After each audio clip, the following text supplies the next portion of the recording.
ஒரு 3 பேரை பற்றி பேச போகிறோம். இப்பொழுது முதல்வராக இருக்கின்ற மாண்புமிகு ஸ்டாலின் அவர்கள் இப்போ குரு திசை முடிஞ்சு போச்சு, இப்போ சனி திசை ஆரம்பம்.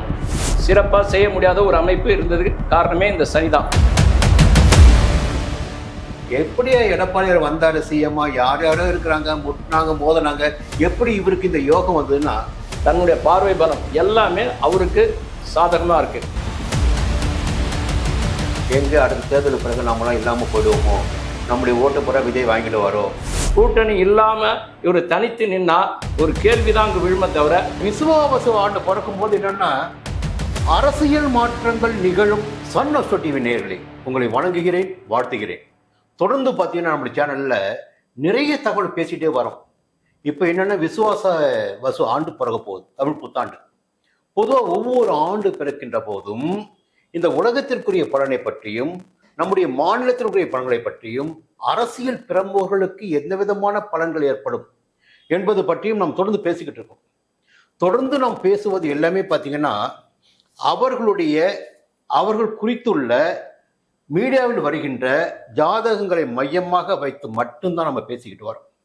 இங்கே ஒரு தகவல் என்னன்னா, பல பேருக்கு பார்த்தீங்கன்னா என்ன இவங்க ஏதோ பேசுகிறாங்க, இவங்களுக்குள்ள வேற நோக்கம் இருக்குமா?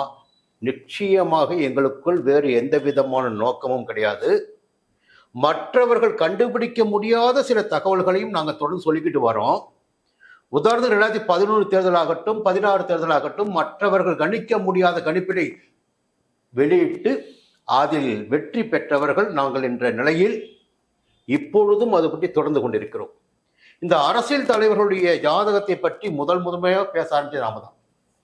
2011 தேர்தலில் அந்த காலகட்டத்தில் இருந்த சூழ்நிலைகளில் ஒரு கட்சி வரவே வராது என்று எல்லோரும் முடிவு செய்திருந்த நேரத்தில் அவங்க தான் வருவாங்கன்னு சொன்னது நாம தான். 2016 தேர்தலையும் அப்படிதான் ஒரு நிலைமை ஏற்பட்டுச்சு.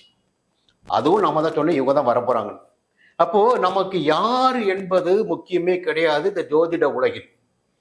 இந்த ஜாதகம் இந்த காலகட்டத்தில் எப்படி இருக்கிறது, இவர்களுக்கு இப்பொழுது யோகம் இருக்கிறதா, இந்த யோகத்திற்கு இன்னொரு ஜாதகருடைய யோகம் எப்படி இருக்கிறது, இந்த 2 ஜாதகங்களை ஒப்பிட்டு பார்க்கின்ற போது வாய்ப்புகள் யாருக்கு அதிகமாக இருக்கிறது என்பதையெல்லாம் கண்டுபிடித்து அதன் வழியாகத்தான் நம்ம பேசிட்டு இருக்கோம். நண்பர் ரவியும் நானும் பேசுறது கண்மை அதுதான். இதுல இந்த விசுவாவசு ஆண்டு பிறக்கும் போது என்னன்னா அரசியல் மாற்றங்கள் நிகழும் என்ன ஒரு வார்த்தை இருக்குங்க. இப்ப ஏன் இந்த களத்துக்குள்ள நம்ம வந்திருக்கோம், இன்னும் புத்தாண்டு பிறக்கின்ற போதும் அரசியல் மாற்றம் நிகழும் அப்படின்னு வார்த்தையை பயன்படுத்தியிருக்காங்களே. அப்ப முன்னோர்கள் எழுதி வச்சிருக்காங்களே இந்த ஆண்டில் இந்த மாற்றம் நிகழும்னு. நாடாளுமன்ற தேர்தல் முடிஞ்சு போச்சு, அடுத்த ஆண்டு 2026 சட்டமன்ற தேர்தல் வரப்போகுது. அப்போ அரசியல் மாற்றங்கள் நிகழும் என்பதை இப்பொழுதே பஞ்சாங்கம் கணித்திருக்கிறது. இது எந்த விதமான மாற்றங்களாக இருக்கும், இந்த எந்த விதமான மாற்றங்கள் யாருக்கு ஏற்படும், இதையெல்லாம் நாம் இந்த ஜாதகத்தை வைத்துக்கொண்டு பேசுவதற்கு இங்கே வந்திருக்கோம். இப்போ ஒரு சின்ன தகவல் முதல்ல அவங்க அறிமுகப்படுத்துறேன். என்ன சரிதானுங்களா? இப்போ நம்ம என்ன பண்ண போறோம், இருக்கக்கூடிய 3 ஜாதகங்கள். இந்த 3 பேர் ஜாதகத்தை யார் யார் ஜாதகம்? எடப்பாடி ஐயா முதல்வர், இப்போ கரண்ட்ல இருக்காருங்களா, ஸ்டாலின் அவர்கள், அப்புறம் இப்ப திரு விஜய் அவர்கள். ஏன் 3 பேரை பேசுறோம்னா ஒரு 3 பேரை பத்தி பேச போறோம். என்னங்க நாங்க தொடர்ந்து பேசிட்டு வரும்போதெல்லாம் ஒரு கேள்வி உங்களுக்கு வரும், நீங்க ஏன் அவரை பேசல, நீங்க ஏன் இவரை பேசல. எங்களுக்கு என்னன்னா யாரால் தேர்தல் களத்தில் தனித்து நின்று அல்லது கூட்டணிக்கு தலைமை தாங்கி நின்று வெற்றி பெற முடியுமோ அவர்களை மட்டுமே கணக்கில் வைத்துக்கொண்டு பேசிட்டு இருக்கோம். என்னன்னா அப்படி பேசணும்னா சீமானை பத்தி நாங்கள் பேசலாம் நிறையா. ஏன்னா தனித்து நின்று எந்த நேரத்திலும் யாருடைய உதவியுமே இல்லாம ஒரு 8%, 10% வாக்கு பெறக்கூடியவர். அண்ணாமலை பார்த்தீங்கன்னா சமீப காலத்தில் 12% வாக்கு வாங்கியிருக்காரு. அந்த 12ஓ 8ஓ தேர்தலுக்கு எந்த வகையிலும் பயன்படாது என்பதை நம்ம பார்த்துட்டு இருக்கோம். இப்ப என்ன வேணும், ஆட்சி அமைத்திடக்கூடிய சக்தி யாருக்கு இருக்கு அப்படி பார்க்கின்ற போது இங்கே 2 சக்திகள் தான் தமிழகத்தில் பிரதான சக்திகளாக திகழ்ந்து கொண்டிருக்கிறது. அந்த சக்திகளை விட்டால் வேற சக்தி கிடையாது. அவர்களோடு இணைந்தால் மட்டும்தான் இவர்களால் வெற்றி பெற முடியும் என்பது நிலை. இப்ப புதுசா நடிகர் விஜய் வந்திருக்காரு, தமிழர் வெற்றி கழகம் ஆரம்பிச்சிருக்காரு. அது இப்போ ரேஸில் போய்கிட்டு இருக்காரு. தேர்தலுடைய முடிவிற்கு பிறகுதான் அவருக்கு என்ன ஆக போறாரு என்பது தெரியும். ஆனால் அது நம்முடைய ஜாதகத்தில் அவருடைய ஜாதகத்தை வச்சு கண்டுபிடிக்க முடியும். அதனால இந்த 3 ஜாதகத்தையும் இப்பொழுது முதல்வராக இருக்கின்ற மாண்புமிகு ஸ்டாலின் அவர்கள், எதிர்க்கட்சி தலைவராக இருக்கின்ற எடப்பாடி பழனிசாமி அவர்கள், நடிகர் விஜய் அவர்கள், இந்த 3 பேர் ஜாதகத்தையும் கையில வச்சுக்கிட்டு இவர்களுக்கு இந்த விசுவாவசு ஆண்டு எப்படி இருக்க போகிறது என்பதை அடிப்படையாக கொண்டு பார்க்க போறோம். ஒரு பயமுறுத்தலோடு இருக்கிறதா இந்த பார்வையை. அரசியல் மாற்றம் நிகழும். அப்போ மாற்றம் நிகழும்ன்ற ஒரு வார்த்தை, ஒரு ஒற்றை வார்த்தை போதும், ஏதோ ஒரு உள்ளர்த்தம் ஒன்று இருக்கு. அப்ப அதை பத்தி பேசுவோம், புரியுங்களா? இப்போ முதன்மையாக பார்க்கின்ற போது ஐயா தமிழக முதல்வர் ஸ்டாலின் அவர்கள், நீங்க தான் சொன்னீங்களா அவரை பத்தி? சொல்லுங்க. இப்போ சரி, இப்போ என்னன்னா அவருக்கு வந்து விருட்சிக லக்னம், ஆமா, சிம்ம ராசி, சிம்ம ராசி, பூர நட்சத்திரம். பூர நட்சத்திரம். இப்போ குரு திசை முடிஞ்சு போச்சு. இப்போ சனி திசை ஆரம்பம். சனி உச்சம்தான். உச்சமாக இருந்தாலும் லக்னத்திற்கு 12ஆம் இடத்தில் மறைகிறார். கண்டிப்பா, புரியுங்களா? இன்னொன்னு, கோச்சார கிரகங்கள் ஒரு பெரிய வாக்குவாதமே போய்கிட்டு இருக்கு. என்ன வாக்குவாதம்னா, இந்த கிரகம் வந்து இந்த கிரகத்துக்கு பகை கிரகமாச்சே, அப்படி இந்த பலனை கொடுத்துடும் அப்படி கேட்கலாம். கோச்சார கிரகங்கள் எந்த இடத்தில் சஞ்சரித்தாலும் அந்த இடத்திற்குரிய பலனை வழங்கியே ஆகணும். கண்டிப்பா, புரியுங்களா? அது பார்க்கணும். இப்போ சமீப காலத்தில் பாத்தீங்கன்னா, இப்ப கும்பத்துல சனி இருக்காரு. பொது கோச்சாரத்துல யாருக்கு? சிம்ம ராசிக்கு, சிம்ம ராசி கும்பத்துல சனி இருக்காரு. சனி இருக்காரு, சப்தம சனியாக இருக்காரு. சனியுடைய பார்வை ராசிக்கு இருக்கு. புரியுங்களா? அடுத்து பாத்தீங்கன்னா ராசிக்கு வந்து 7 பாக்கியசாந்தனுடைய பார்வையும் இருக்கு. ஆமா, 3ஆம் பார்வை பாக்கியசாந்தம் போகுது. இன்னொரு பார்வை பாத்தீங்கன்னா இந்த லக்னத்துக்கு 4ஆம் இடத்துக்கு. கண்டிப்பா, உடலில் சின்ன சின்ன நலிவுகள் வரும். ஆனால் சனி தன்னுடைய சொந்த வீட்டு இருக்காரு, சனி உச்சமாக்கி இருக்காரு. இப்ப என்ன ஒரு பிரச்சனை வரப்போகுதுன்னா, ஏப்ரல் மாதம் 26ஆம் தேதி ராகு கேது பயிற்சி. நம்முடைய பார்வையில் இப்படி பேசுவோமே, நம்முடைய பார்வையில் எப்பொழுதெல்லாம் கேது ஒரு ராசிக்குள் நுழைகிறாரோ அந்த ஜாதகர் யாராக இருந்தாலும் சரி, அவருக்கு ஒரு படிப்பினையை, ஒரு அனுபவத்தை, ஒரு சங்கடமான நிலையில ஏற்படுத்தி கொடுத்துரு. கண்டிப்பா, அது அனுபவம். அப்ப என்ன ஆகுன்னா, அந்த நேரத்துல அந்த இடத்திற்கு குரு பகவானின் பார்வை கிடைத்து விட்டால் பிரச்சனை நார்மலாயிடும். இந்த பாதிப்பு இருக்காது. ஆனா இந்த விஸ்வாவசு ஆண்டுல ஏப்ரல் மாதம் 26ஆம் தேதி 7ஆம் இடத்துக்கு சனி இருக்காரு. இப்போ சந்திருக்காரு. ராகு இங்க வராரு. ராகு ராசியை பார்க்க போறார், சனியும் பாக்குறாரு. 2026 மார்ச் மாதம் வரையில் இந்த 2 கிரகங்களும் பார்த்துட்டு இருக்கு. குறிப்பா சொல்ல போனா தேர்தல் வரை கூட பாத்தீங்கன்னா ராகு பார்த்துட்டு இருக்காரு. அப்போ பாத்தீங்கன்னா தேர்தல் நடக்கின்ற 2026 மே மாத காலகட்டத்தில் சனி 8ஆம் இடத்துக்கு போவார். கண்டிப்பா, அஷ்டமத்துக்கு போயிடுவார். அப்போ உச்சம் அடைந்திருந்தாலும் சரி, லக்னத்திற்கு 12ல மறையறாரு. ஆமா, புரியுங்களா? நம்ம யாரை பற்றியும் பேச வேண்டிய அவசியம் கிடையாது. ஜனனகால ஜாதகப்படி புரியுங்களா? 12ல மறையறாரு. அவர் வந்து இப்ப 7 இருக்காரு. தேர்தல் வருகின்ற போது 8ஆம் இடத்துக்கு போவாரு.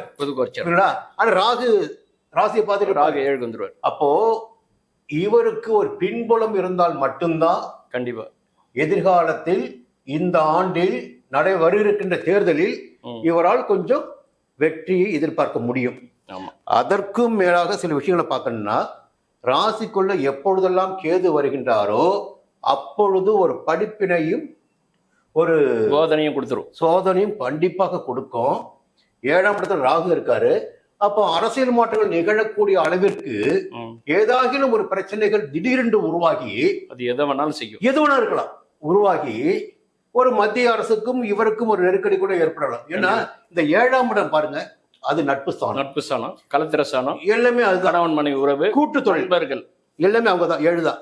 இப்போ 7ஆம் இடத்துல பாத்தீங்கன்னா இதுவரையில் கூட்டணியில் இருப்பவர்கள் கூட ஒரு சிலர் கூட்டணி விட்டு வெளியே போகக்கூடிய வாய்ப்புகள் கண்டிப்பா 2025க்கு மிடில் இருந்து மனமாற்றத்தை ஏற்படுத்தும், ஒரு மாற்றம் ஏற்படுவதற்கு வாய்ப்புகள் இருக்கு.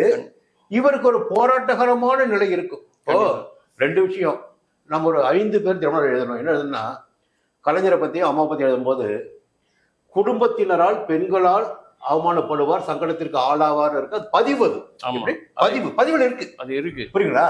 அப்போ என்னன்னா, இந்த கோச்சார கிரகங்கள் இப்படி சஞ்சரிக்கின்ற போது இந்த விதமான பலன்கள் ஏற்படும், இந்த சூழ்நிலையெல்லாம் உருவாகும். இப்ப என்ன தெளிவா சொல்லியிருக்கிறோமோ, அவருக்கு இந்த குரு சனி பார்வை இருக்கு. புது கோச்சாரத்தினுடைய இது வந்து சிறப்பு இல்லை. அப்போ குரு பலன் கொடுத்துட்டாரு. எப்போ அவர் கொடுக்க வேண்டியது, ஏன்னா அவர் இந்த லக்னத்துக்கு வந்து பூர்வ புண்ணியாதிபதி ஆமா, பலன் கொடுத்தாரு.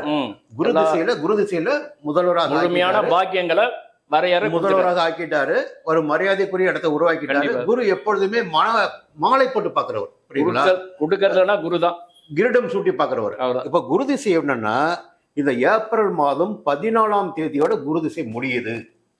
அவருடைய பார்வை, அவருடைய சேர்க்கை, அவருடைய இறந்த இடம் முடியுது. அவர் இருந்த இடம் பாத்தீங்கன்னா லக்னத்துக்கு 6ல, சனிக்கு 7ல பரிவர்த்தனை முடிஞ்சு பாத்தீங்களா? அவ்வளவுதான். இப்ப என்ன ஆகி போச்சு, இப்போ சனி திசை வருகின்ற போது ஒரு மாற்றம். குறிப்பா பாத்தீங்கன்னா 2025 ஏப்ரல் 14 தமிழ் புத்தாண்டு. அப்பதான் சனி திசையே இவருக்கு ஆரம்பமாகுது. கண்டிப்பா, புரியுங்களா? இந்த சனி திசை சாதனையை உண்டாக்குமா இல்ல சங்கடத்தை உண்டாக்குமா என்பதை பார்க்கின்ற போது சங்கடத்தை ஏற்படுத்துவதற்கு நிறைய வாய்ப்புகள் இருக்கிறது. கூடுதலாக ராகுவும் அங்கே வந்து இணைகின்ற போது, 7ஆம் இடத்தில் இணைகின்ற போது, நீங்கள் யாரை நம்பிக்கொண்டிருக்கிறீர்களோ அவர்கள் எல்லாம் மாற்றம் பெறுவார்கள் என்ற ஒரு நிலையும் இருக்கு. இதை பத்தி நம்ம இன்னும் கொஞ்சம் விரிவா பேசலாம் நினைக்கிறேன். நீங்க பேசுங்க பார்ப்போம். இப்ப சார் வந்து ஒரு தகவலை சொன்னாரு. அந்த தகவலுடைய அந்த பரிமாற்றம்ங்கிறது அது உங்களுக்கு நான் சொல்றேன் அது எப்படின்ட்டு. அதாவது வந்து என்ன, தமிழக முதல்வர் திரு ஸ்டாலின் அவர்கள் இப்போ குரு தசை முடிஞ்சிருக்கு. இந்த குரு தசை இவருக்கு 16 வருஷம். இப்போ ஒவ்வொரு கிரகத்துக்கு ஒவ்வொரு தசை இருக்கும். ஒவ்வொரு தசையுமே நல்ல தசை தான். ஆனால் ஜாதகத்தை பொறுத்து இருக்கு, லக்னத்தை பொறுத்து இருக்கு. இப்போ இவருக்கு வந்து எப்படின்னா சிம்ம ராசி, விருச்சிக லக்னம், லக்னத்துக்கு 2க்கும் 5க்கும் பூர்வ புண்ணிய ஸ்தானாதிபதியும் தனாதிபதியும் சொல்லக்கூடிய தனக்காரகன், தனஸ்தானாதிபதி, பூர்வ புண்ணியாதிபதி, பாக்கியாதி எல்லாமே அவர் தான், குரு தான். குரு பார்க்கக்கூடிய நன்மை. குரு இல்லைன்னா எதுவுமே இல்லை. ஆனா இவருக்கு குரு சிறப்பா இருக்கார். நல்ல ஸ்தானம், நல்ல அமைப்பு பெற்றிருக்கார். 6ல மறைஞ்சிருக்கார், மேஷத்துல. இருந்தாலும் செவ்வாயோட பரிவர்த்தனை பெற்றிருக்கார். குட்டு, அது ஆட்சி மாரி தான். ஆனா அவரு சனியை பார்க்கிறார். பார்க்கலன்னு சொல்ல முடியாது, அவர் பார்வை இருக்கு. சனியினுடைய காரகன் ஒண்ணு இருக்கு, சனியினுடைய ஆதிபத்தியம் இருக்கு. சனி 2 ஆதிபத்தியத்துக்கு அதிபதி, 3க்கும் அவர் தான் அதிபதி, 4க்கும் அவர் தான் அதிபதி. இவருக்கு சாருக்கு திரு ஸ்டாலின் அவர்களுக்கு எப்பெல்லாம் தசை நடக்குதோ, எப்பெல்லாம் சனி அந்தரம், சனி புத்தி, எந்த தசை வேணாலும் நடக்கலாம். அப்ப இது உள்ள கிராஸ் ஆகுது பாருங்க. தன்னுடைய சகோதரருக்கும் தன் குடும்பத்திலையும் ஒரு முரண்பாடு ஏற்பட்டுக்கிட்டே இருக்கும். அப்ப இவ்வளவு காலமா இந்த குருவிலையும் நடந்திருக்கு. ஸ்டார்டிங்ல 16 வருஷத்துக்கு முன்னாடியே நடந்திருக்கு அண்ணன் தம்பி உறவுலாம். அப்ப இது உள்ள வரும்போது குரு ஒரு 2.5 வருஷம், அதுக்கடுத்தது சனி உள்ள வர்றாரு. ஒரு 5 வருஷத்துக்கு முன்னாலே நடந்திருக்கு. இப்ப மதுரையெல்லாம் நடந்து பார்த்தீங்களா? முரண்பாடான அமைப்பு இந்த சனி ஏற்படுத்துவார். அப்ப ஏன் இந்த சனி ஏற்படுத்துவார்னா, இந்த லக்னத்துக்கு அவர் 3 கூடிய சகோதர சனாதிபதி. அப்ப ஒரு இயற்கையான காரகன் யாரு? சகோதரன் செவ்வா. அவரோட வீட்டுல உட்காந்துட்டு அவர் அதை தான் செய்வார். அப்ப அந்த பலத்தை முழுமையா தன் ஆதிக்கத்துக்குள்ள எடுத்துருக்கார். அப்ப இருந்தாலும் குரு என்ன பண்றாரு, அதை கட்டுப்படுத்துறாரு. அப்படி யாரு குரு கட்டுப்படுத்துறாருன்னா வேற யாரும் இல்லை, அவங்க அப்பா தான். யாருங்க? திரு கலைஞர் அவர்கள் தான் இதை தன்னுடைய கட்டுக்கோப்புல கொண்டு வந்து, ஏன்னா அவர் தான் தந்தை ஸ்தானாதிபதி, பூர்வ புண்ணிய ஸ்தானாதிபதி, தாய் ஸ்தானாதிபதி, அப்பா. அவரு தன்னுடைய கண்ட்ரோல கொண்டு வந்து அதை சரி பண்ணி அதை இது பண்ணியிருக்காங்க. அதே வேற யாராவது செஞ்சிருக்க முடியாது, ஏன்னா அவரால் மட்டும்தான் செய்ய முடியும். அப்ப இந்த கலைஞரை கிட்ட நின்று இதெல்லாம் தேவையில்லைன்ற மாதிரி அவரே தன்னுடைய கட்டுப்பாட்டுக்குள்ள கொண்டு வந்து அதை விலக்கி, அண்ணன் தம்பி உறவு, குடும்பம் வேணும், மக்கள் வேணும், எல்லாரும் வேணும்னு அது ஒரு மாதிரியே கொண்டு போயிட்டாங்க. எந்த பிரச்சனையும் இல்லை. அப்ப இந்த பிரச்சனையை வந்து பூமை பண்ணது சனி, அதை தடுத்தது அந்த குரு. அப்ப குரு வந்து இவருக்கு சாதகமாக தான் இருந்திருக்கார். அதனால எவ்வளவு பிரச்சனை வந்தாலும் அந்த குடும்பத்துக்கு ஒரு சாதகமா இருக்கார் குரு இன்ன வரைக்கும். ஆனா இப்ப சனி வருது. சனி வரும்பொழுது இது என்ன செய்யும்னா, இப்ப சகோதர சாந்தெல்லாம் பாதிக்காது. ஏன்னா அந்த வயசு வேற, வயசு தகுந்த மாதிரி தான் மாறும்.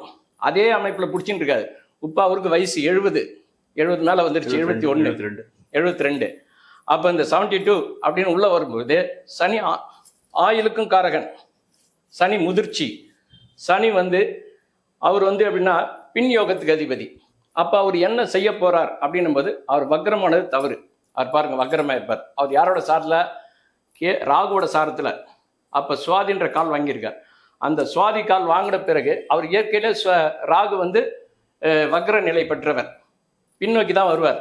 மற்ற கிரகங்கள் முன்னோக்கினா இவர் பின்னோக்கி வருவார். எதுகையும் மோனையும். அவருக்கு சில பேர் ஜோதிடத்துல பார்வை இருக்குன்னு சொல்லுவாங்க.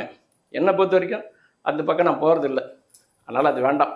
என்னை பொறுத்த வரைக்கும் பார்வை இல்லை. அவர் கூட எந்த கிரகம் சேருது, எந்த கிரகம் அவரை பார்க்குது, அவர் எந்த நட்சத்திரத்தில் இருக்கார் அதை வச்சுதான் பலனை சொல்ல முடியும். இப்ப சனியோட சாரத்தை சனி வந்து அவருடைய சாரம் வாங்கியிருக்கார், சனி உச்சமா இருக்கார். ஆனா சூரிய இயக்கத்தால சூரியனுக்கு 6ஆம் இடத்துல சனி இருக்கிறது, வக்ர நிலை ஆயிட்டார்.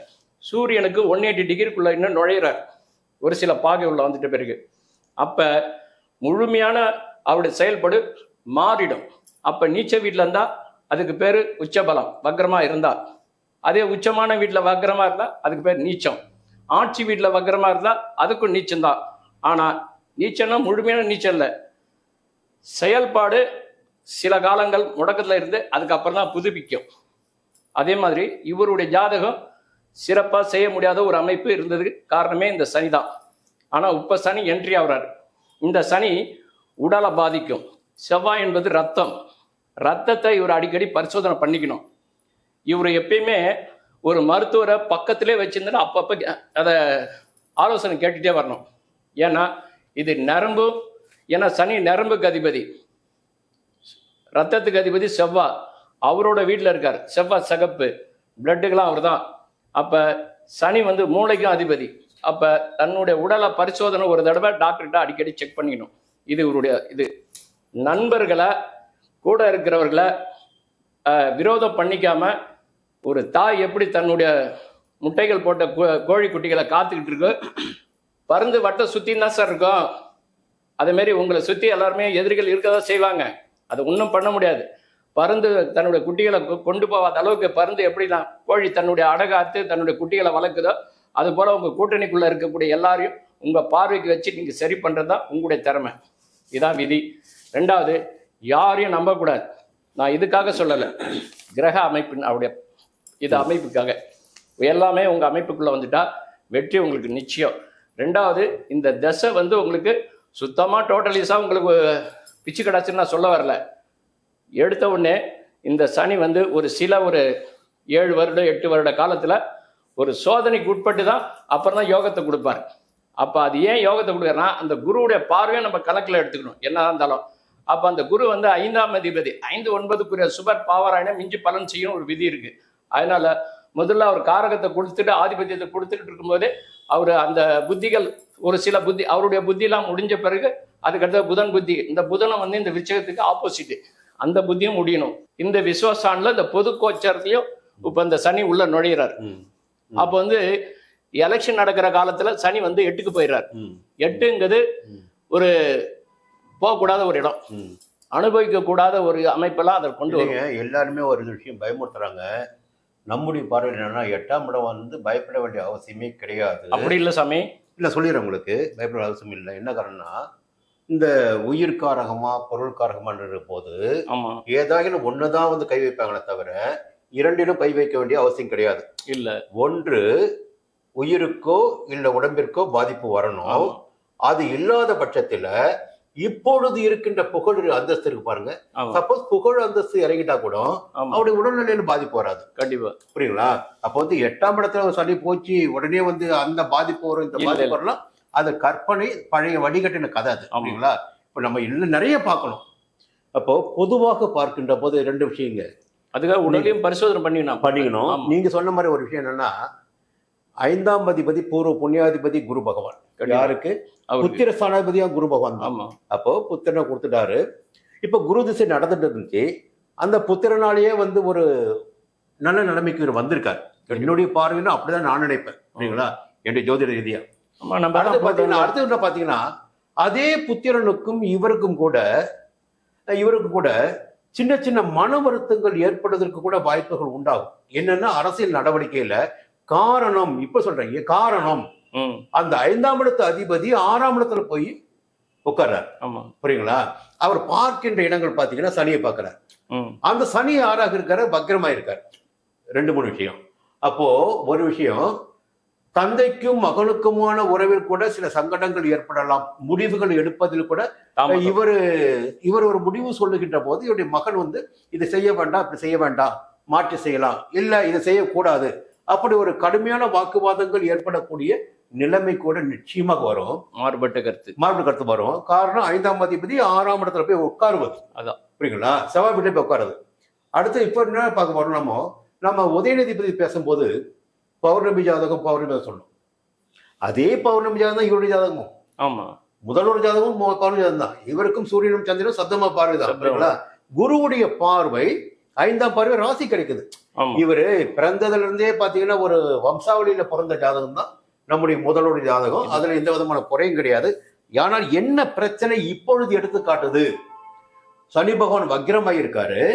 இந்த தமிழ் புத்தாண்டு அன்று கண்டிப்பா சனி திசை ஆரம்பமாகுது. சனி திசை ஆரம்பம் சனி புத்தியும் ஆரம்பமாகும். சனி வக்ரமா இருக்காரு. அந்த சனி இப்பொழுது எங்க ராசிக்கு 7 இருக்காரு. புரியுங்களா?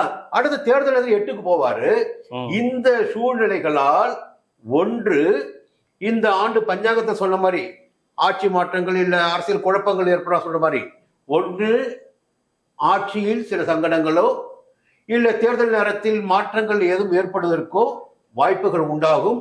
இல்லை என்றால் உடல்நிலை சில சில சங்கடங்கள் ஏற்பட்டு நீங்க சொன்ன மாதிரி ஒரு ரத்தங்கள் மாற்றுவது, மருத்துவ சிகிச்சை எடுத்துக்கொள்வது, இவர் 4 கூடியவர் உடல்நிலை பாதிக்கப்பட்டிருப்பதால் புரியுங்களா, அதற்கெல்லாம் வாய்ப்புகள் இனி வருங்காலத்தில் இந்த புத்தாண்டு முதல் உண்டு. என்னன்னா ராகு 7ஆம் இடத்துக்கு வராரு. இந்த நேரம் கவனிக்கணும். ராகு 7க்கு வராரு, அதை பூஸ்ட் பண்ணுவார்.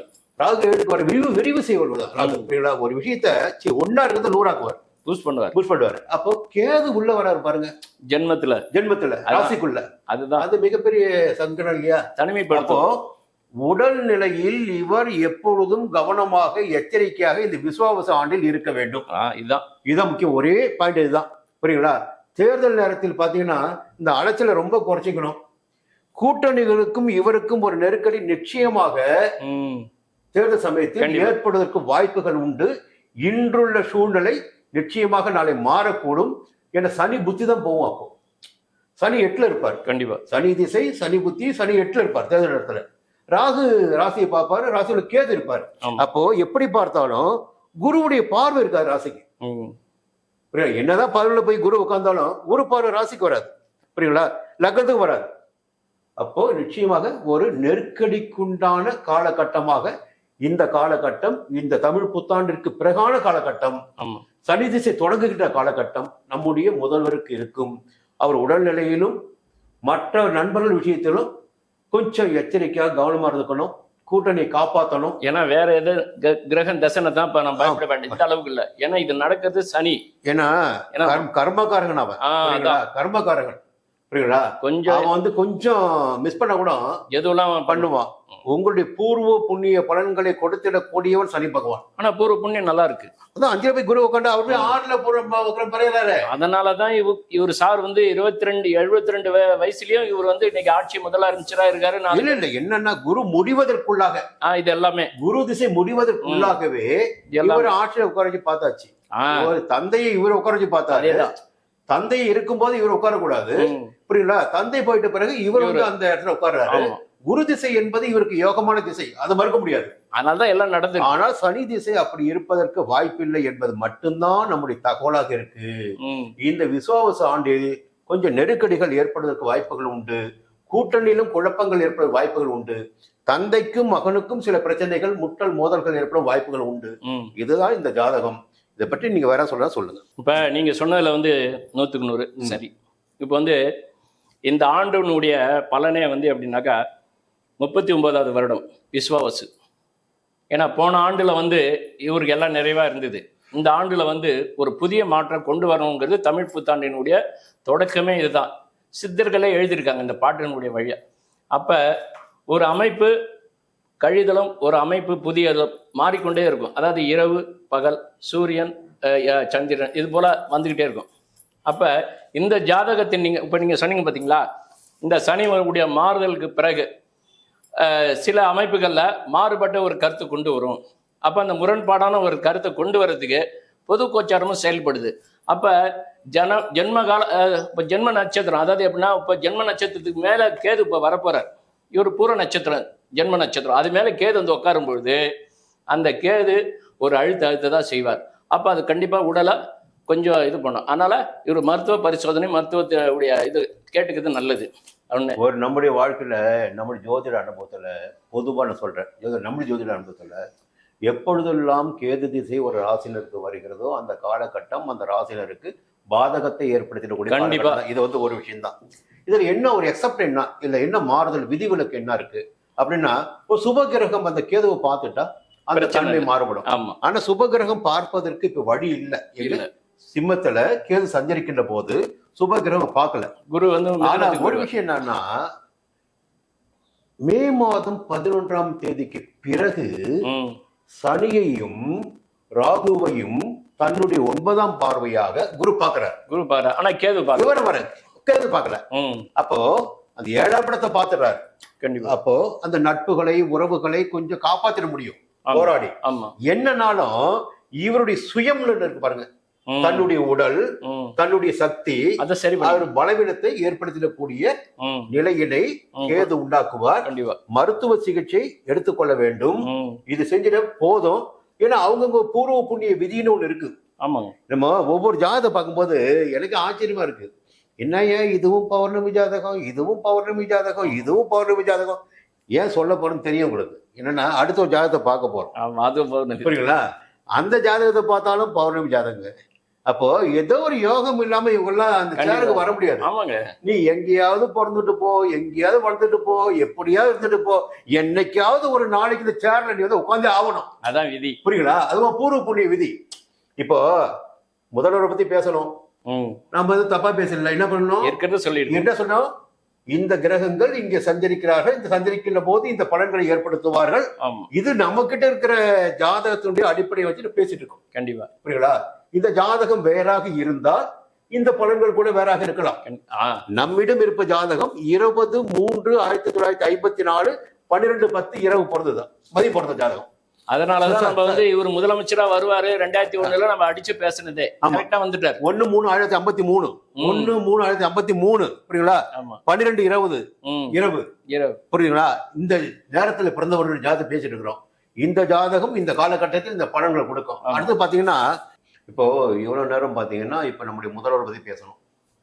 தேர்தல் வரும்போது எப்படியுமே 2 களங்கள் இருக்கும். அப்போ முன்னாள் முதல்வர் எடப்பாடியா இருக்கிறீங்கன்னா அவருடைய ஜாதகம் இந்த விஸ்வாவச ஆண்டில் எப்படி இருக்க போகுது, விஸ்வாவச ஆண்டு முடிகின்ற போது அடுத்த ஆண்டிற்குரிய முடியும். அப்ப தேர்தலுடைய களமும் தயாராயிடும். சரிங்களா? ஆமா. அப்போ இந்த ஆண்டு தொடக்கத்திலேயே இந்த கிரகங்கள் எப்படி சஞ்சரிக்கிறார்கள் என்பதை தெரிந்து கொண்டால் நிச்சயமாக இந்த தேர்தலினுடைய பலம் எப்படி இருக்கும் அப்ப புரிஞ்சுக்க முடியும். 2 விஷயம் பேசுறப்போ, ஒண்ணு பாத்தீங்கன்னா மிதுன லக்னம், இவரு ம். கன்னி ராசி. இந்த பௌர்ணமி யோகத்தை பத்தி சொல்லிட்டு இருக்கு பாருங்க. ம். இவருக்கும் இது பௌர்ணமி இவருக்கு யோகம். பௌர்ணமி. எப்படியா எடப்பாடியார் வந்தாரு சிஎம்மா, யார் யாரோ இருக்கிறாங்க, முட்டினாங்க, மோதனாங்க, எப்படி இவருக்கு இந்த யோகம் வந்ததுன்னா பௌர்ணமி யோகம் ஜாதத்துல இருக்கு. 2வது பாத்தீங்கன்னா புதன் திசை போய்கிட்டு இருக்காரு. கண்டிப்பா. என்ன புதன் திசை? லக்னாதிபதி திசை அதுதான், அவரு ராசியாதிபதி திசையும் அதுதான். அவரேதான். இன்னொரு பெரிய விஷயம், இந்த கிரக பலம்னு பாக்குறோம்ல, ம். அப்படி பார்க்கின்ற போது பௌர்ணமி யோகம் சொல்லிட்டோம். சுக்கிரன் உச்சமா வர்றாரு. எங்க? குருவோட. சுக்கிரன் உச்சமா வர்றாரு. குருடைய வீட்டுல இல்ல, சுக்கிரன் உச்சமா வர்றாரு. ம். மீனத்துல குரு உச்சமா வர்றாரு. உச்சமாகின்ற போது இந்த நடந்து வருகின்ற புத்தின்னு பாத்தீங்கன்னா புதன் திசையில் சுக்கிர புத்தி. அப்போ 2027 மார்ச் மாதம் வரையிலுமே புதன் திசை சுக்கிர புத்தி போயிட்டு இருக்கும். 5 கூடியவர் போயிட்டு இருக்கோம். இது என்ன பண்ணும்? இது பேச வேண்டியது. அந்த புதன் எங்க இருக்காரு? பாகிஸ்தானத்துல. பாகிஸ்தான்ல 9ல பாக்கி இருக்காரு. ராசியாதிபதி அவர்தான், லக்னாதிபதி அவர்தான். அவர் 9 இருக்காரு. சரி. நடக்கின்ற திசை புத்திநாதன் பாத்தீங்கன்னா சுக்கிரன் வந்து உச்சமா இருக்காரு. உச்சமா இருக்கு. அவர் ராசியும் பார்த்துறாரு. அப்போ இது ஒரு பக்கம். இன்னொரு பக்கம் இப்பொழுது இந்த தமிழ் புத்தாண்டு பிறக்கின்ற போது ரிஷபராசி சஞ்சரித்துக் கொண்டிருக்கின்ற குரு பகவான் 5ஆம் பார்வையாக இப்படி ராசி பார்ப்பாரு. மே மாதம் 11ஆம் தேதி தான் ம். விதிர்த்து போறாரு குரு பகவான். ஓராச்சுங்களா? ஆமா. அடுத்து என்ன யோகம்னு ஒண்ணு விஷயம் பாருங்க. சனி பகவான் 5ஆம் இடத்துல, எப்படி? 6ஆம் இடத்துல, 6ல 6ல இருந்தாவே என்ன ஆகுன்னா எதிர்ப்புகளை வெல்லுதல், பகைகளை வெல்லுதல், நோய் நொடிகள் இன்றி நன்றாக நடமாடக்கூடிய ஒரு விஷயம். கண்டிப்பா. 6ல சனி இருப்பது ஒரு யோகம். ம். இங்க பாத்தீங்கன்னா இவ்வளவு நாளும் இந்த 1.25 ஆண்டுக்கு மேல ஒரு மிகப்பெரிய நெருக்கடி, போராட்டம், சங்கடம் எல்லாவற்றையும் இந்த ஜாதகர் சந்திச்சு இருக்கணும். இதான் விதி. இந்த ஒன்றை ஜென்ம ராசிக்குள்ள கேது. அதுதான் அது. புரியுங்களா? ஏன் யாருக்குமே புரியாத ஒரு விஷயம்னா இந்த பாம்பு கிரகங்கள் ஏற்படுத்துகின்ற பலன்கள் இருக்கு பாருங்க, நெருக்கடி அங்க மாட்டினா அவ்வளவுதான் யாரா இருந்தாலும். மாட்டினத்தின் அப்போ 1.5 ஆண்டு கிட்ட 1 ஆண்டு 4 மாதமாக இவருடைய வாழ்க்கை அப்படி சுருண்டுகிட்டு இருக்கு. போராட்டம் ஒண்ணு முடிஞ்சா ஒண்ணு முடிஞ்சா இன்னொன்னு, ஏதாகிலும் ஒரு நெருக்கடி வந்துட்டு இருக்குது. அதுக்கு ஒரே காரணம் ராசிக்குள் இருக்கின்ற கேது. வழக்குகள் சந்திச்சதெல்லாம் இது ராசிக்குள் இருக்க கேது. புரியல? 7ல போய் ராகு, நண்பர்களால் பிரச்சனை, கூட்டணியில பிரச்சனை, குழப்பம். நேத்து விட நல்லா இருந்திருப்பான், அவன் இன்னைக்கு போய் முண்டி போய் நிற்பான் ஆப்போசிட்டா. இப்போ இதுதான் எல்லா ஜாதகருக்குமே பொதுவான விஷயம். 7ஆம் இடத்துல பாப கிரகங்கள் அமர்கின்ற போது என்ன நடக்கும்? நேத்து கை மேல் தோல் மேல் கை போட்டிருப்பான், அப்படியே மாறுவான்.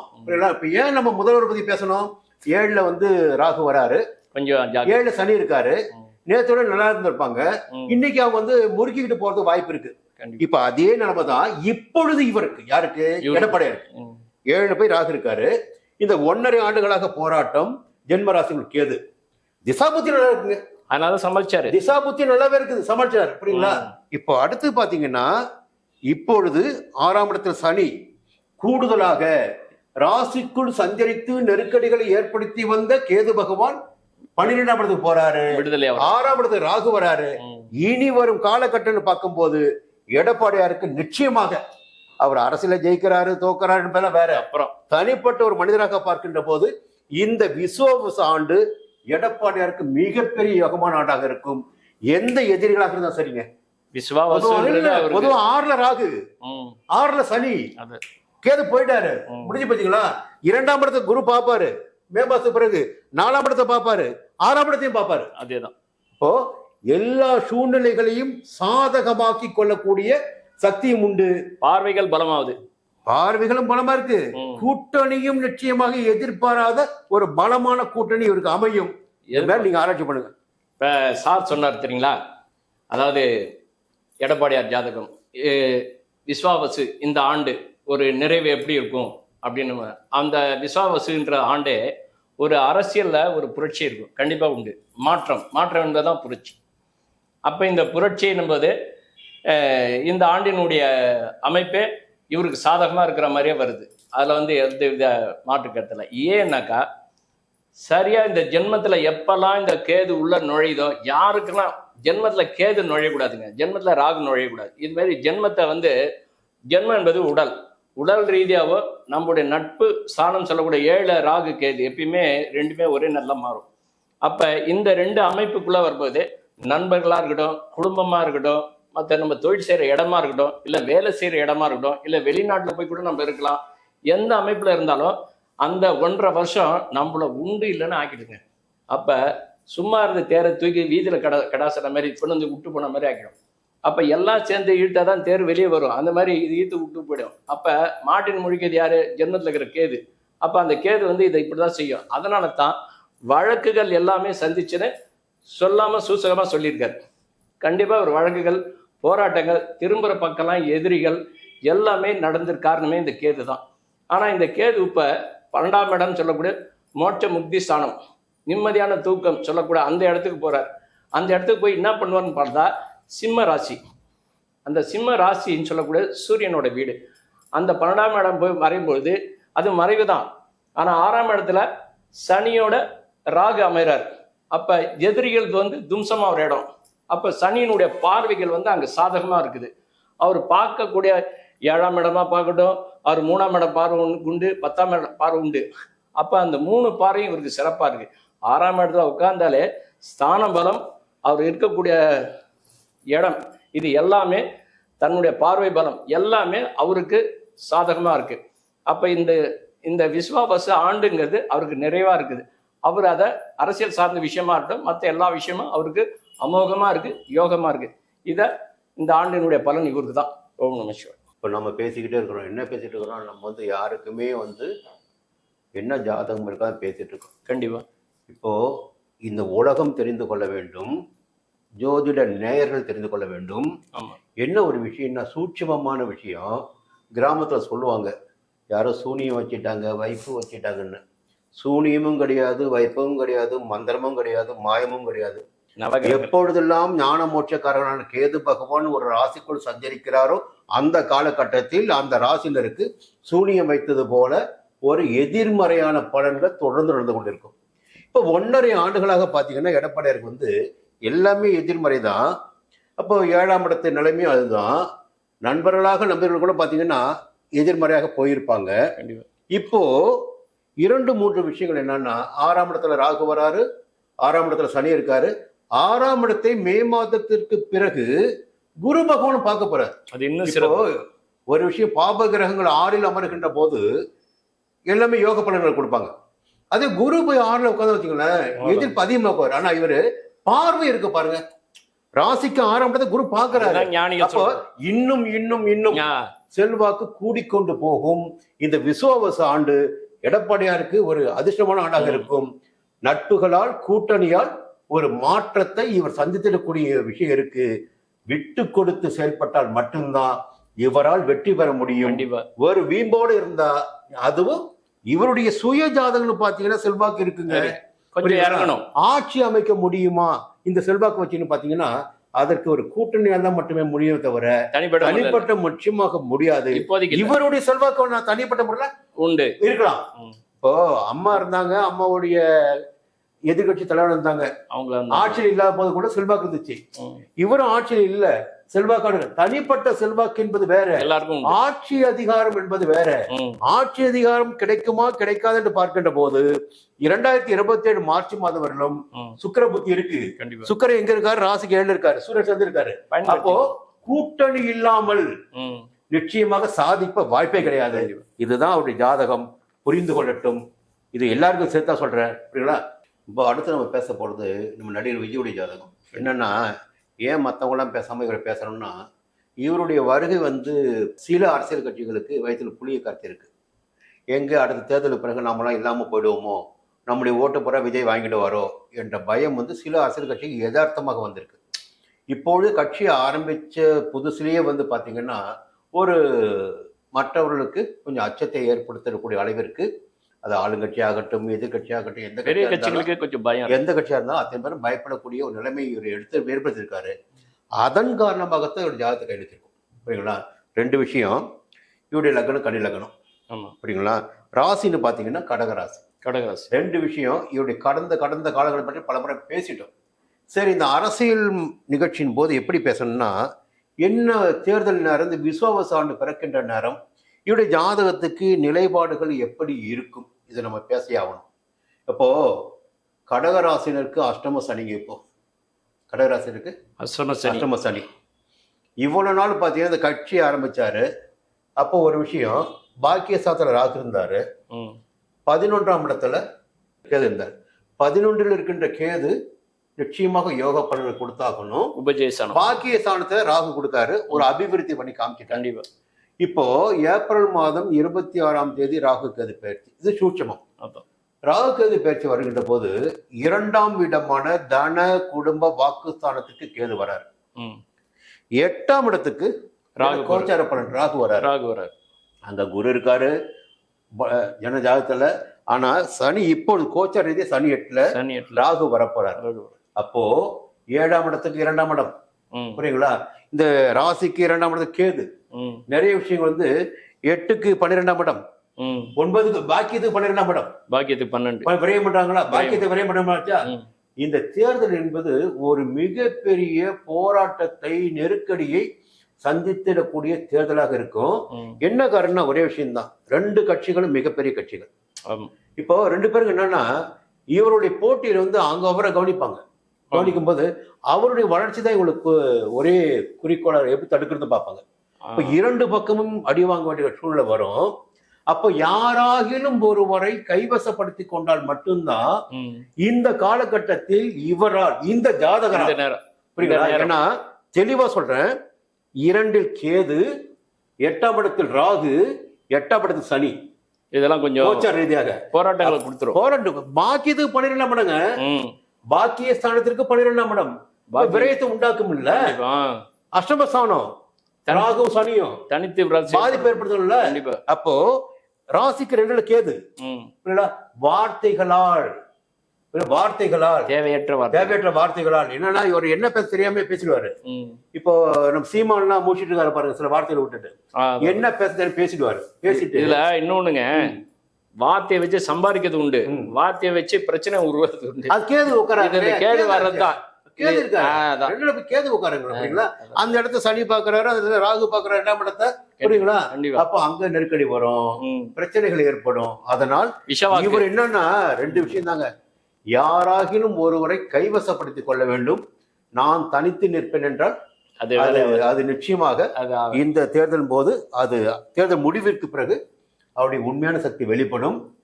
இப்பொழுதே இவரை பாதுகாத்துக் கொள்ள வேண்டும், இவருடைய கட்சியை பாதுகாத்துக் கொள்ள வேண்டும் என்றால் ரசிகர்களை காப்பாற்றணும். இல்ல, இவரை நம்பி வந்தவங்களை காப்பாற்றணும். அதுதான் ரசிகர்கள் வந்து காப்பாற்றணும்னா இவரு அதை சரி பண்ணிடணும். வந்து காப்பாற்றணும்னா என்ன பண்ணணும்னா ஒரு கூட்டணி, பலமான கூட்டணி அமைக்க வேண்டும். பலமான கூட்டணி கூட பாத்தீங்கன்னா வாக்கு வங்கி உள்ள கூட்டணியாக இருக்கணும். ஒரே ஒரு விஷயம் தாங்க, ஆளுங்கட்சிக்கு பலமான எதிர்கட்சி வேணும். கண்டிப்பா. இன்னைக்கு நம்ம அரசியலுக்கு கொஞ்சம் பேசலாம், இப்போ ஜோதிக்கு அப்பாற்பட்டு கூட பேசலாம். இன்னைக்கு ஏன் அண்ணாமலை என்ன மக்கள் விரும்புறாங்கன்னா, இந்த எதிர் அரசியலை கையில் எடுத்திருக்காரு அவர். அவ்வளவுதான். ஏன்னா ஆளுங்கட்சிக்கு எதிரான அரசியலை கையில் எடுத்துக்கிறனால இன்னைக்கு அவரை மக்கள் விரும்புறாங்க. இவர் கூட வந்து அமைதியாக இல்லாமல் ஆளுங்கட்சியின் தவறுகளை சுட்டி காட்டுகின்ற நிலை வருகின்ற போது இவர் அரசியல் பலப்படும். ஆனால் இவர் நசுக்கப்படுவார். கண்டிப்பா. புரியுங்களா? அப்ப இவருக்கு ஒரு பலமான கூட்டணி வேணும். அப்ப பலமான கூட்டணி இருந்தா மட்டும்தான், ஏன்னா அப்படிப்பட்ட மக்கள் விரும்பிய புரட்சி தலைவர் என்ன பண்ணாருன்னா 7 கட்சி 8 கட்சி அந்த காலகட்டத்திலேயே தனித்து வரல அவரு. காங்கிரஸ், கம்யூனிஸ்ட், முஸ்லிம் லீக் எல்லாரையும் சேர்ந்து வந்தாரு. அதுபோல இவர் தனித்து நின்றால் நிச்சயமாக சீமானுடைய இடத்திற்கு தான் வர முடியும். புரியுங்களா? இவர் தனியா செல்வாக்கோட இருப்பாரு, நடிப்பாரு, செல்வாக்கு இருக்கும், தொண்டர்கள் இருப்பாங்க. ஆனா ஆட்சியை பிடிக்க முடியுமா என்றால், ஆட்சி அதிகாரத்துக்கு வர முடியுமா என்றால் நிச்சயமாக ஒரு பலமான வேணும். அது வேணும். இப்ப சார் ஒரு இதை சொல்லியிருந்தாரு திரு விஜயை பத்தி. ஆக்டர்ஸ் விஜய் எப்படி இருப்பாரு, இப்ப இந்த விஸ்வாவசுடைய ஆண்டு 2026 எதிர்நோக்கி கொண்டிருக்கக்கூடிய இந்த இது எப்படி இருக்கும் அப்படின்னு பேசினாங்க. இப்ப இந்த ஆண்டினுடைய அமைப்பே எப்படின்னா சிறப்பா இருக்கும். அதாவது புதியவர் வருகை அப்படின்னு இந்த ஆண்டினுடைய அமைப்பு. அப்ப புதியவர் வருகைனாக்கா அப்ப நீங்க தான் உள்ள வரீங்க அப்படின்னும்போது புதுமையானவரே நீங்க தான். அப்ப விசுவாவசு, அப்ப இளமையான ஒரு தோற்றம், புதுமையான ஒரு அமைப்பு, இதெல்லாம் டைரக்ஷன்லாம் வந்து நல்லா இருக்கும். அப்ப இந்த ஆண்டினுடைய செயல் வந்து ஒரு இளமை, துடிப்பு, ஒரு வேகம், ஒரு உத்வேகம், ஒரு சிறப்பு, ஒரு ஆற்றல், ஒரு பெருமை, இதை மாதிரி எல்லாம் கொண்டு வந்து நிற்கும். அப்ப இந்த ஆண்டினுடைய ஏதோ ஒரு எதிர்பார்ப்பு பார்க்குது, சிறப்பா இருக்கும், எல்லாருக்குமே நல்லா இருக்கும், அரசியலும் நல்லா இருக்கும்.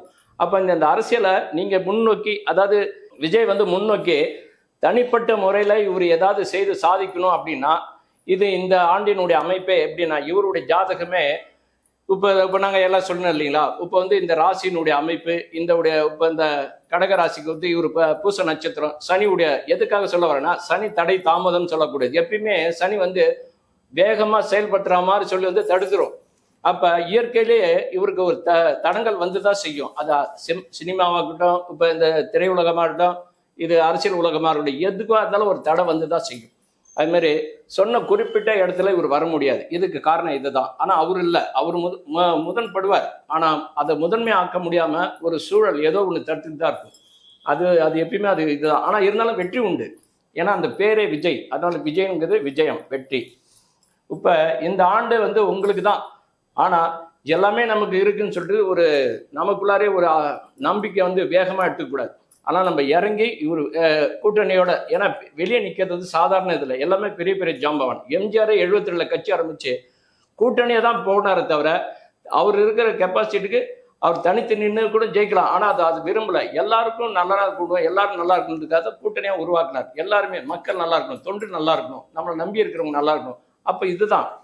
அப்போ இந்த அமைப்புக்குள்ளார இந்த கட்டமைப்புகள் ஜெயலலிதா அம்மாவும் அந்த தான், எல்லாருமே கலைஞரும் அதே மாதிரி தான். அதே மாதிரி அரசியலுடைய அமைப்பே கூட்டணின்னு உள்ள வரும்போது எல்லாருமே ஒரு ஒரு நெருடல் இல்லாமல் சந்தோஷமா இருக்கலாம். ஆனால் இந்த அமைப்பு ஒரு ஜாதகத்துக்கு கூட்டணி இல்லாம இவர் தனித்து நின்னா ஒரு கேள்விதான் அங்கே விழுமை தவிர பார்க்கறதுக்கு பூமப்பா இருக்கும், பிரகாசமா இருக்கும், பிரம்மாண்டமா இருக்கும். ஆனா எலெக்ஷன் ரன்னிங்ல கூட்டணி இல்லைன்னும் போது இந்த கட்சி தனித்து விடப்படும்.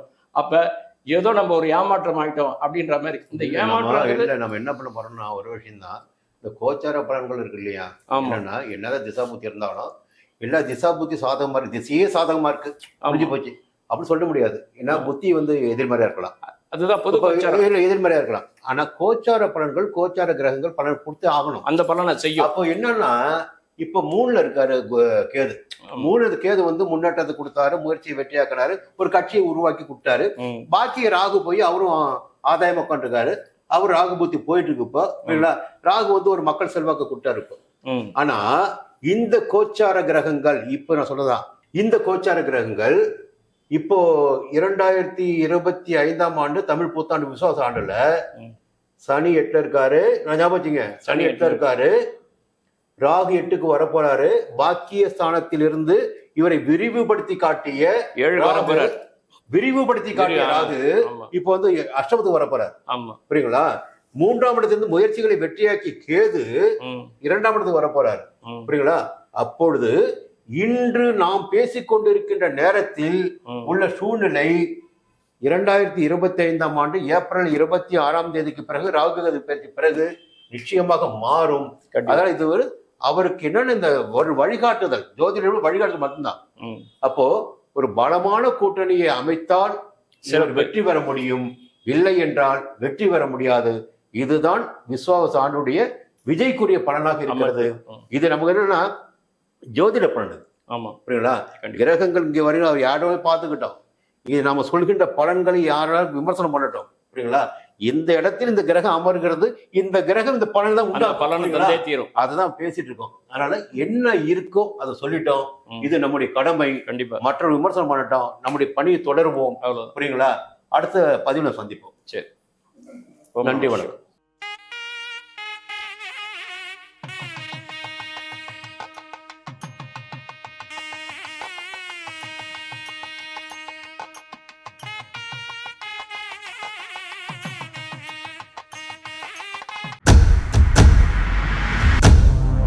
சன் அஸ்ட்ரோ நேயர்களே, உங்களுக்காகவே சன் அஸ்ட்ரோ தொலைக்காட்சி ஒரு புதிய பகுதியை அறிமுகம் செய்கிறது.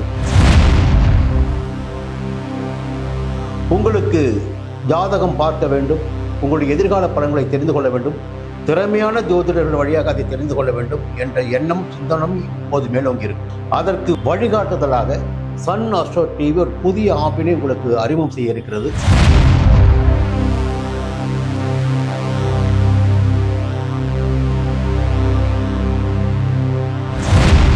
நேரடியாக நீங்கள் தொடர்பு கொண்டு உங்களுடைய சந்தேகங்களை கேட்கலாம், ஜாதக பலன்களை அறியலாம், எதிர்காலத்தை துல்லியமாக தெரிந்து கொள்ளலாம். அந்த அளவிற்கு ஒரு புதிய ஆப்பினை பிரபலமான ஜோதிடர்களை வைத்து சன் அஸ்ட்ரோ தொலைக்காட்சி விரைவில் தொடங்கிட இருக்கிறது. அதற்கு உங்களுடைய ஒத்துழைப்பினை வழக்கம் போல் எதிர்பார்க்கிறேன். மீண்டும் அது பற்றிய விரிவான தகவலை உங்களுடன் பகிர்ந்து கொள்வேன். அதுவரை உங்களிடம் விடைபெறுகிறேன். நன்றி, வணக்கம்.